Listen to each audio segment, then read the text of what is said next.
Star Citizen has for the first time released a capital class combat focused ship, and it's a big change to the game. I've been playing with this thing with the good gang in my org, the Garden Interstellar Initiative, and it's safe to say this is an org ship, through and through. From fleet battles to FPS combat, acting as a home base for miscellaneous activity and lobbing torpedoes at random ships, this ship reveals a pretty distinct and noticeable change in the way you can play Star Citizen that I really needed to try to understand. For the next 12 or so minutes, I'm going to try and show you just how big a difference capital ships will make to Star Citizen in the long run. Thank you for coming to my Tomato Talk.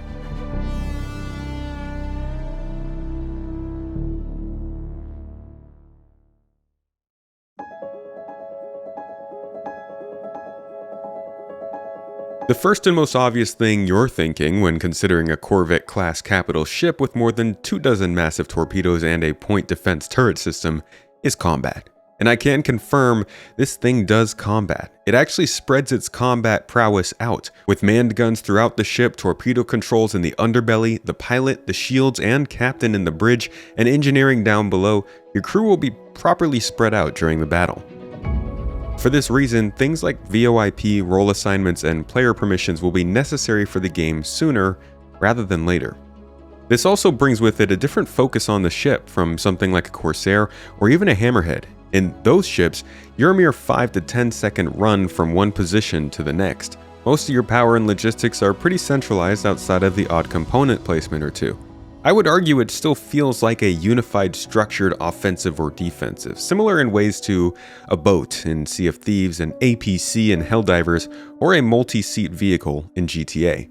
But these larger ships, this Polaris, this 890 jump, this is getting more into the territory of fighting as a whole base in DayZ or Rust. Even without repair, engineering, proper scanning, E-war capabilities, charge and drain, escape pods, higher player counts, and so on, this feels like working together as a multifaceted team rather than a singular machine, before so many features are actually getting put into these ships. Then there was the boarding gameplay. Identifying and defending choke points around the ship, moving as a team, clearing each room across the ship, and coordinating EVA entrances to flank our opponents. This was a whole different type of FPS gameplay than I'd gotten in Star Citizen. I hadn't gotten anything like this in a video game before besides maybe Shattered Horizon. It happens already in Star Citizen to some extent, but it's pretty rare. We just haven't really had the ships like this that are geared more for this kind of gameplay and these set pieces. We have large ships with older designs that aren't military oriented, but nothing quite like this. The interior of the ship itself combines what feels like RSI design cues with some Battlestar Galactica, and it gives a real custom-built feel. It's a bit confusing at first to run around, but it seems capable of being both a social and professional set piece as well as an FPS arena.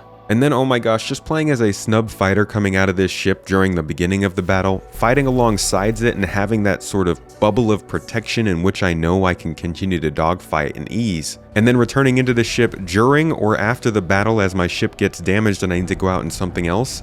Alright, ready to lift off, let me know when. You good? I'm away. It was just such a nice, smooth feeling. So yeah, the combat possibilities surrounding the Polaris are huge, bigger than Star Citizen has offered before. They make the 890 jump boarding mission look small, and I certainly hope the team is working on ways to utilize this in missions and eventually Star Citizen's main storyline. What still needs to be seen though, and will be covered more in my upcoming streams and gameplay, is how truly effective it is at its task, how quickly CIG can provide good PvE content to test that, and how capital ship gameplay, particularly in the combat realm, will continue from here.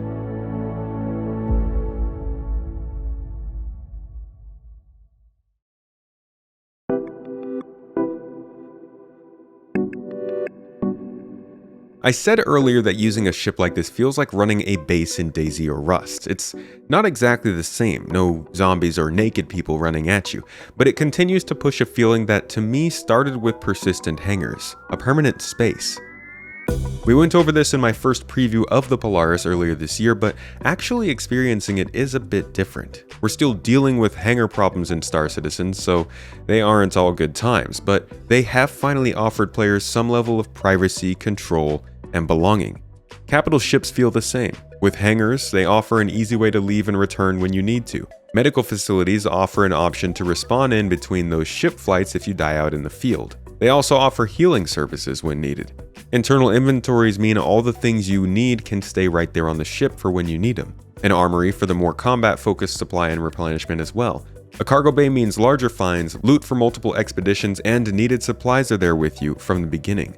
You have turrets for defense, a hollow globe for situational awareness and light exploration, shields and armor to keep you safe, habitation for logging on and off, and space for all of your friends to run around.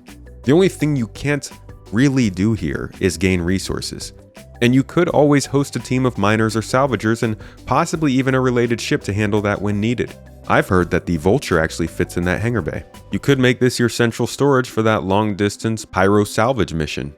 For most intents and purposes, the Polaris is a flying base, and it's really the first we've had in-game that is suited for the cause. The Carrack works, but it has a smaller hangar and not the best defenses. The 890 jump is just too big for its internal size, but the Polaris could sit in the pyro system for hours on end, or even around the clock for big enough groups, acting as a forward operating base for your org that anybody can use when needed, storage, logging on and off, and getting some backup. It doesn't even have to be a combat-focused expedition. This just generally allows for groups and orgs to possess some power and deterrent in any space against a lot of ships. And if you're part of our organization, rest assured we'll have you covered. But that's all besides the point. This ship could popularize a new way to play Star Citizen if the game's stability allows for it. And you really have to experience it to try it. Give it a couple hours session with 6 other people. Join GII down below and join us in our own ongoing activities. Get a chance to try capital ship gameplay with a group of other people. Because as this gameplay continues to develop out, I think it's going to be a really popular way to try the game.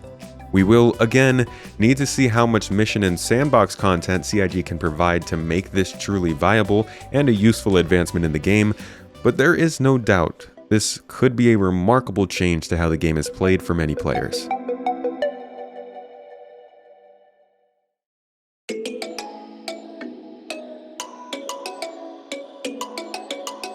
Amidst engineering gameplay, physicalized cargo updates, server meshing, master modes, and even repair gameplay all being worked on or implemented in some way in 2024, almost, I didn't come to the conclusion that it all leads back to these capital ships and the gameplay that surrounds them. It's not the sole reason, but quite literally all of the major advancements in gameplay recently have had and will make these capital ships possible and more interesting to use. And this is just looking at combat. In the next couple of years, we might be seeing the Pioneer, the Idris, and the Kraken enter the game. And beyond just the plans, there are also ships like the Odyssey and the Javelin in that size range. These ships will require Star Citizen to develop and shift gameplay, taking the smaller versions of the loops that we do and shifting them to a larger scale. Ground resource extraction is going to be needed on a much bigger scale for things like the Pioneer and base building. Better physics for ships on other ships will be needed for things like the Kraken or the Liberator. The full-size globe radar needed for capital ships, a better organization system to know who's doing what, ship cargo manifests, escape pod functionality. There are quite a few things that have to be built for these ships to be fully featured, but they are the next step in Star Citizen, it seems. Arguably, capital ships would have made for a very fitting DLC if Star Citizen had released at its original scope. They offer just that much of a different approach to the game that doesn't take you out of your comfort zone, but definitely expands the idea behind using the spaceship that's under your feet. And the game is going to continue to change, adjust, nerf, adapt, and grow to accommodate the addition of these larger ships and strategic gameplay, whether that means slowing down speeds, fleshing out gameplay throughout the new ships, or shifting focus to more topics.